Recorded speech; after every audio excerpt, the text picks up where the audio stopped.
Welcome to the official podcast of the British Academy of Cosmetic Dentistry.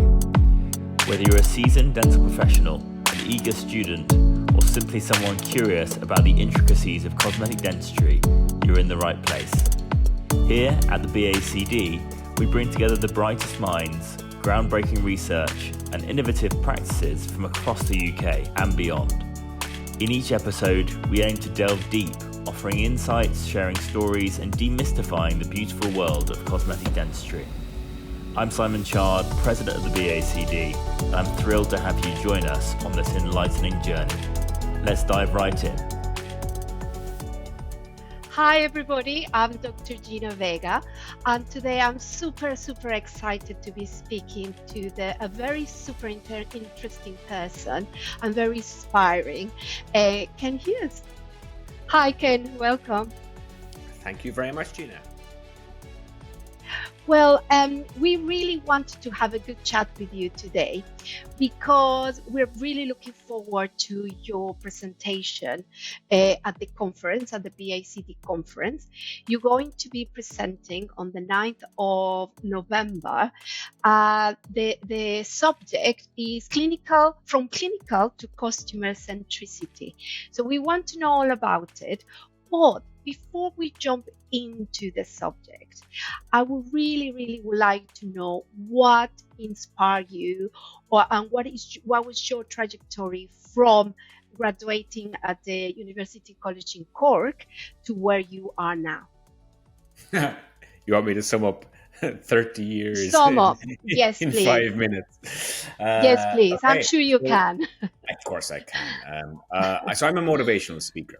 And I, when I'm asked at a dinner party what I do, I'm a social scientist, really. I've always been fascinated by the science and the psychology of human behavior, like why we make decisions, how we make decisions. And so that brings me into the fields of anthropology, sociology, psychology, cyber behavioralism, which is a relatively new area of social science. And so, ever since I did my business degree 30 years ago, even in that time when I was like a young 21-year-old, I was really fascinated by why we did what we did. I remember in my commerce degree, like really enjoying the sociology, psychology modules. And then I was fascinated to discover later on that marketing and management are social sciences. Like we teach them as kind of process-led things, but actually it's about understanding people. And so later on, I was to run a market research agency of my own. And I quickly renamed it a consumer insight agency. Like we don't research markets, we research people, and what people do and how they behave. And so I spent, out of college, I did my various jobs. I set up that agency, and I always kept the agency quite boutique. From the very beginning, I always believed that small is beautiful, and that small teams are more impactful. And a lot of the BACD audience the same. They have even people who own 2 or 3 clinics. They tend to enjoy working with teams of 5 and 6 and those, because you can do a lot with a small team, So I always kept it small. But then I worked for some of the biggest brands in the world. I worked for Coca-Cola and Walmart, and all. I was working in the States and Europe, and so I kind of was always fascinated with human behavior. And then I started speaking on conference stages for marketing conferences on behalf of the agency, usually because for a client. I was an actor in my 20s. I still love acting. Oh wow! I was always used to love performing. So in my college days, I did some stand-up comedy, I did drama, I did radio, DJing, all that kind of stuff. So when I started speaking on the conference stage, then as a favor for some clients, of course, it was a stage again. I hadn't done acting for 3 or 4 years. I'd had young kids, and I'd given that up for a while. And I just enjoy performing. And so, particularly being Irish, we're a big culture of storytellers. And so I think one of the big problems in corporate training and corporate presentation is that people forget that we're humans, and as humans, we tend to learn through stories. It's those thousands of years ago, those cave paintings are still the same. It's here's what happened today. Here's the story. And so when you tell people a story, they tend to remember the theme. They tend to remember the objective. When you show people 20 PowerPoint slides, they just slowly slide down their seats to a slow, cruel death.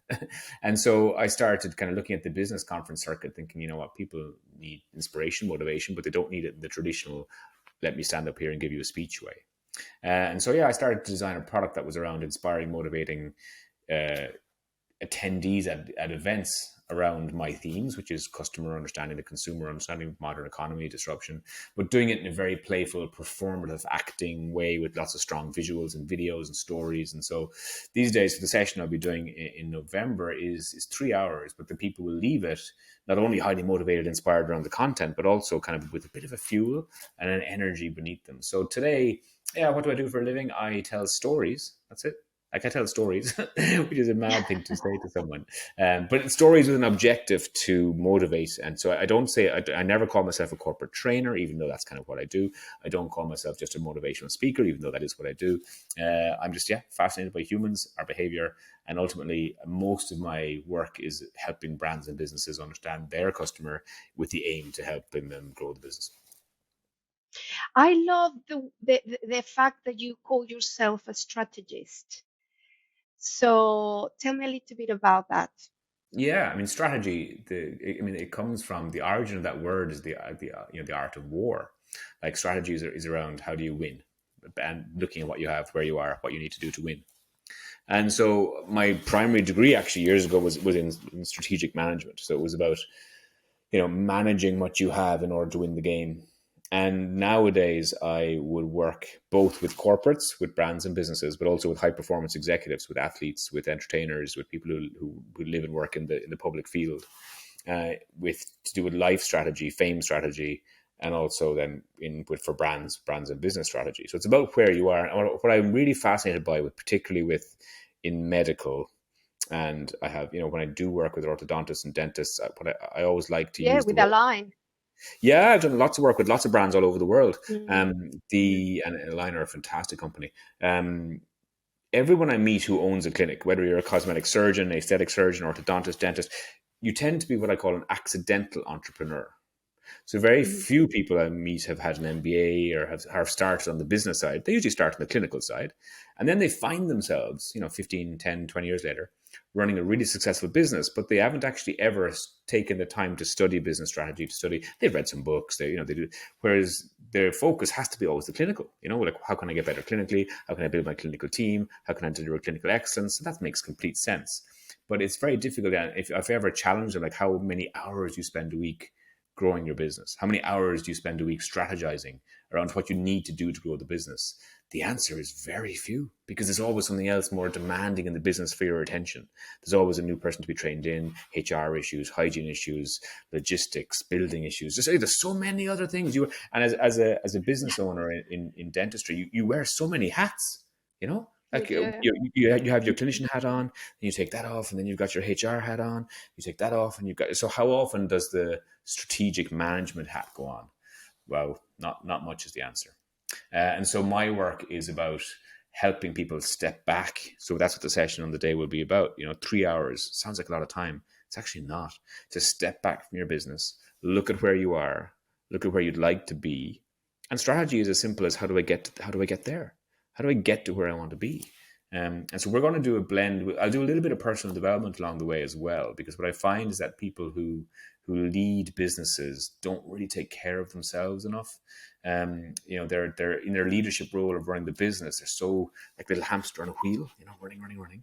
And any bit of energy they do have as a leader tends to go into their team, other people, managing those people. Whereas reflecting on themselves and their own innovation engine is actually quite a weak spot. So we'll do a little bit of work on the day too of looking inward and looking at our own innovation engine, what you need to bring to the table on a daily basis in your own personal life to keep going. And mentoring is probably quite a weak spot. I mean, we could talk about that for hours. But, I often ask an audience, how many people here have a really strong mentor relationship with someone who's ahead of you 5 or 10 years? And you'd be surprised how few hands go up, and it's a real flaw in the system.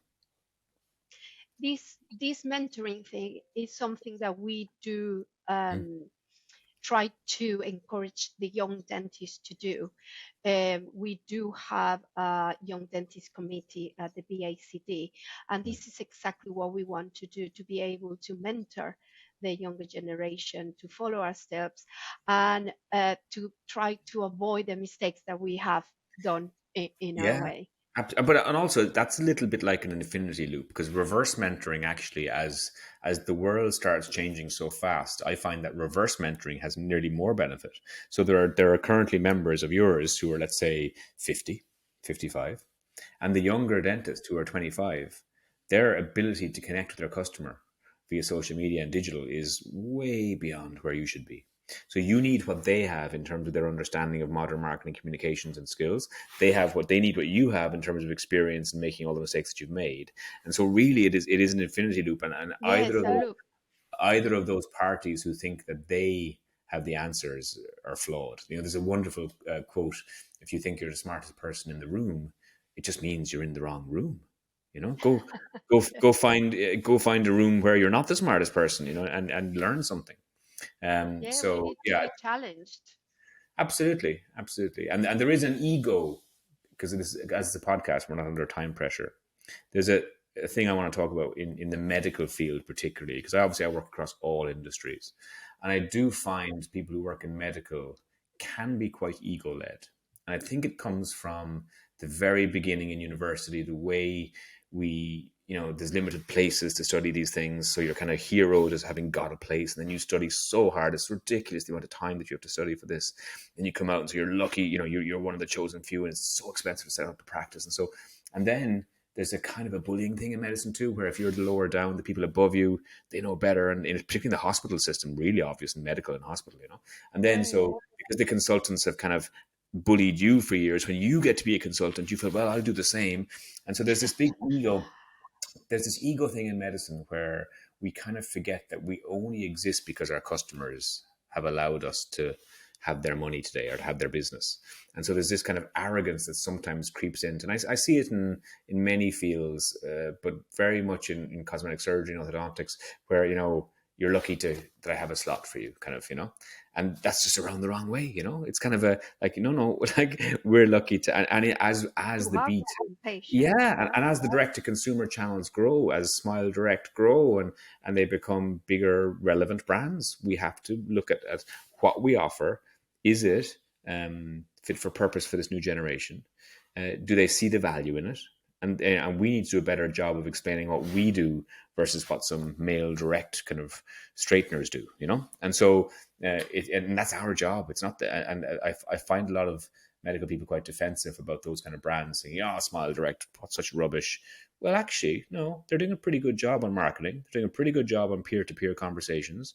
People who go through that process talk about the product and brand and how good value for money it was. So unless we have our conversation on our side about what we do and how relevant and important our expertise is, the customer is just left thinking, well, this brand seems pretty good, I'll go with them. And so there is definitely, and again, it goes down to mentoring, circling back to that conversation. Some people think, well, I don't need a mentor because I know everything. And so, no, yeah, we do. We need to listen to what our customers are saying. Just because you're the person in the white coat doesn't give you any kind of status or power above the customer in the waiting room. And for too long, sometimes medicine has kind of believed that. And we've all had those experiences, particularly in medical consulting, when you walk into the room and the consultant is too busy to even look up from their desk. They're looking at their notes. And obviously, because of what I do and my age now, I would always challenge that and say, "Excuse me." And they'd say, "Yes." I say, I'm here. I'm your customer. Yeah. And they think, "What?" And I think, well, and they give you, "I only have 5 minutes." I think, well, do you want to reschedule the appointment when you have 15 minutes? Because it's my body we're talking about. So I'd like to have some, you always kind of disarm them. And they're always like, "What? How can you talk to me? I'm a consultant." I think, yeah, you're just a service provider, you're a human service provider. And so, yeah, we need to those days are kind of gone, that kind of, nowadays the customer will take their business elsewhere very fast. And so we really have to deliver something that is relevant to them, personal to them, make them feel good. If we want brand loyalty, there's so many other places they can choose from today. It's the nature of running a cosmetic dentistry business today is so different to what it was 20 years ago. They have so many other choices. They have so much information at their fingertips. They are, so years ago, they would look at us and think, "Well, I know nothing, you know everything, so tell me what I need." Whereas today, we all know how dangerous and how annoying Dr. Google is when they come in and they go, "Well, I've been researching and what I need is," and you think, well, okay.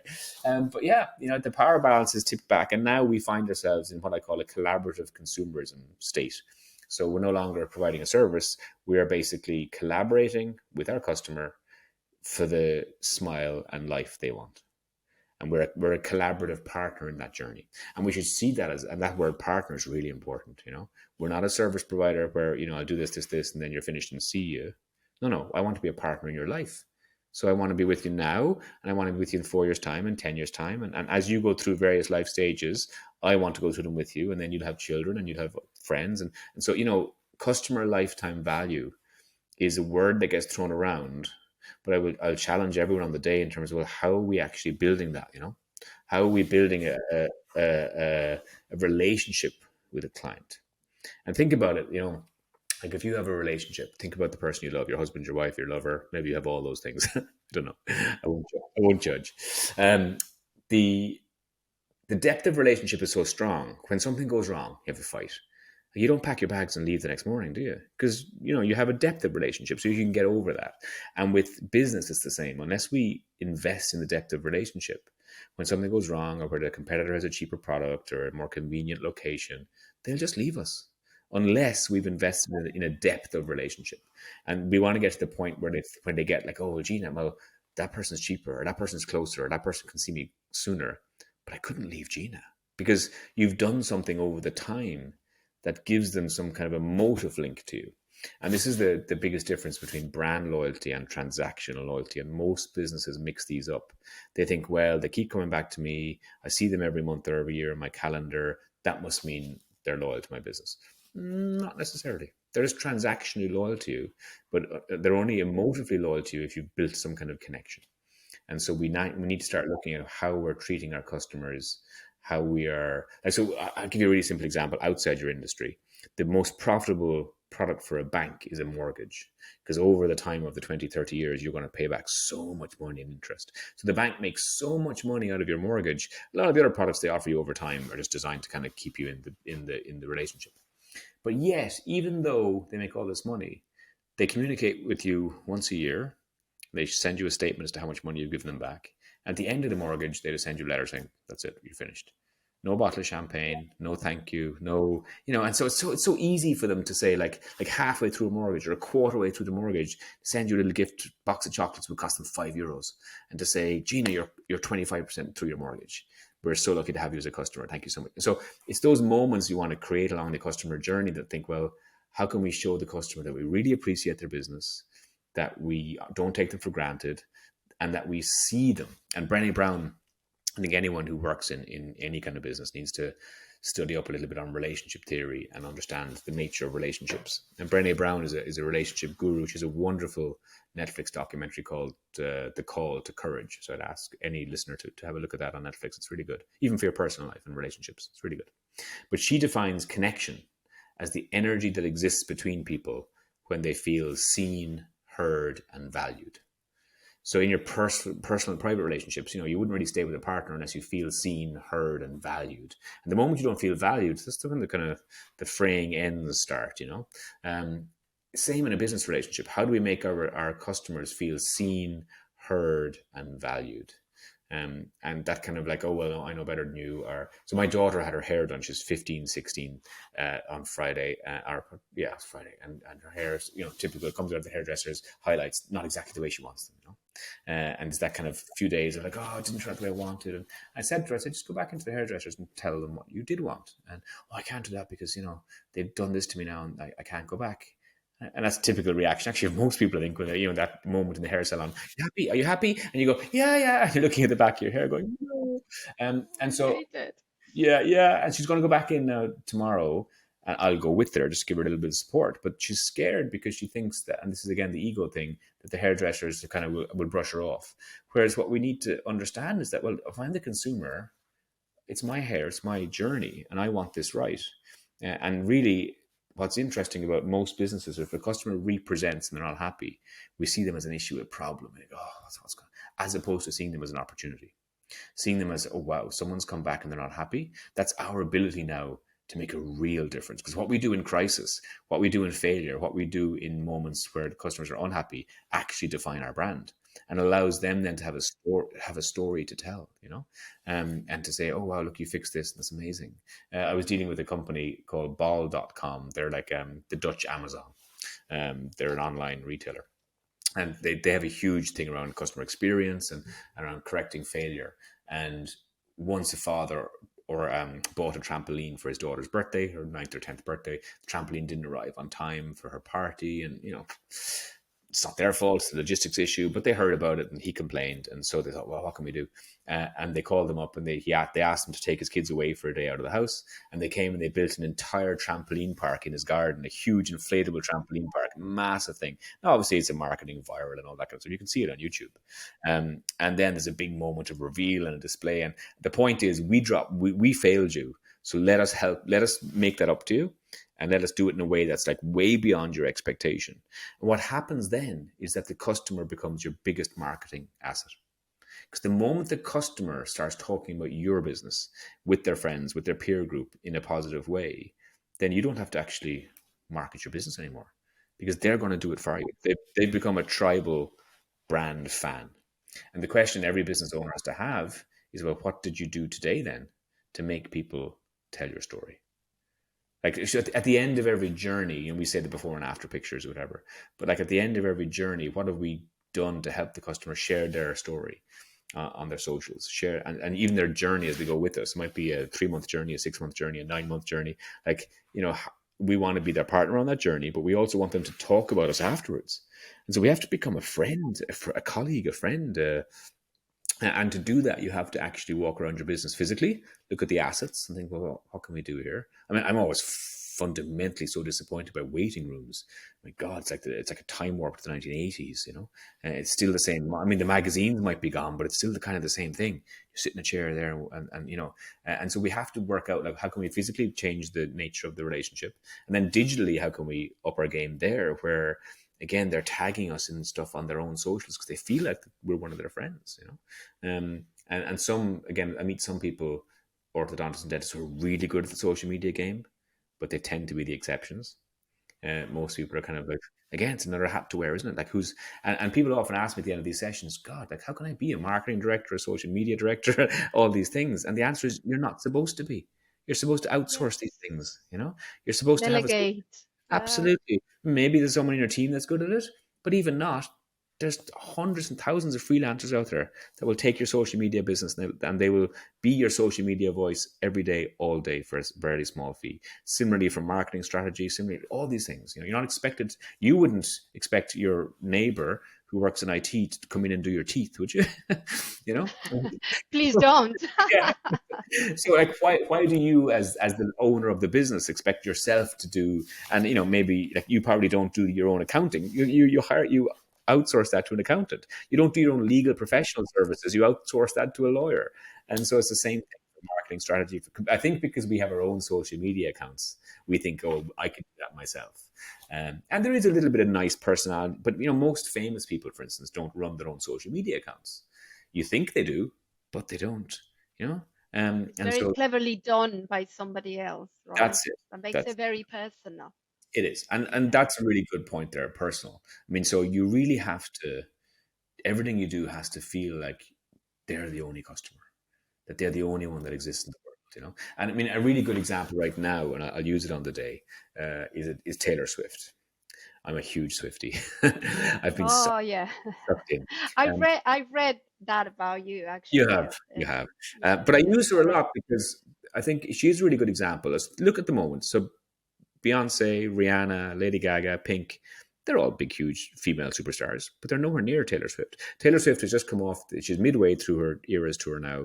It's going to bank about $12 billion globally for local economies. By the time the whole thing is finished, it's going to earn her $1.5 billion in revenue herself, in income. Now, how has she got to this point? How has she become the biggest grossing concert tour of all time, the biggest pop icon? The answer is she's been genuine, authentic, and personal for the last 10 years. So for the last 10 years, she's been on Tumblr and Instagram and chatting to fans. From the very beginning of her journey, you could always chat to Taylor. And she was always like, she's the girl next door. She's who I could be. You can't be Beyonce or Rihanna because they're like up here. They're, some diamond crusted, this is my life and I'll sing down to you. Whereas Taylor, actually, the reason she's packing the stadiums and she could pack them again and again and again is because everyone thinks, well, she's just like me. And that authenticity That authenticity is the result of 10 years of investment in customer experience. She's tried to surprise and delight fans. She's got to know her fans. She chats to her fans. Now, it's an illusion, of course, because, you can't just chat to Taylor tonight because, there's millions of people who can't talk. But her social media game has always been good. Her surprise and delight game's always been good. Little treasure hunts she does for her fans about what will happen when. And now the tribe own the brand. And the tribe talk, and if you've ever met a real Swiftie, it's a bit like a cult, it's a bit scary. The way they talk about her, they talk about her as if she is the new second coming, and so that belonging that she's generated, that's what we want for our brands. We want people to talk about us, to talk about us in a way that, and even if we drop the ball at some point, that they allow that because they have a deep connection emotionally with us. And then people start to challenge me, like, yeah, but like, I'm just a dentist, I'm not Taylor Swift. No, you are. You can Taylor Swift your business, and I like that. I like that phrase, Taylor Swift your business. Taylor's version. You can have your brand Taylor's version. So Ken, for a lot of us that doesn't really know you, is there something that probably not a lot of people know about you that you would like to share with us? Oh, what a teaser. What could I tell you? Well, I suppose, I do a lot of work outside of corporate with individuals and personal development. And a few years ago, I had a serious accident myself. I was on my roof where I shouldn't have been, a 2-story roof, repairing a tile, slipped and fell 30 feet to the concrete, broke 32 bones, hands, broke my back in 4 places, my leg shattered into 26 pieces. It was a bit chaotic. It was a mortal fall. I should have killed myself, but I didn't. I was lucky. But it did result in me in hospital for 4 days, being briefly paralyzed until they fixed my back.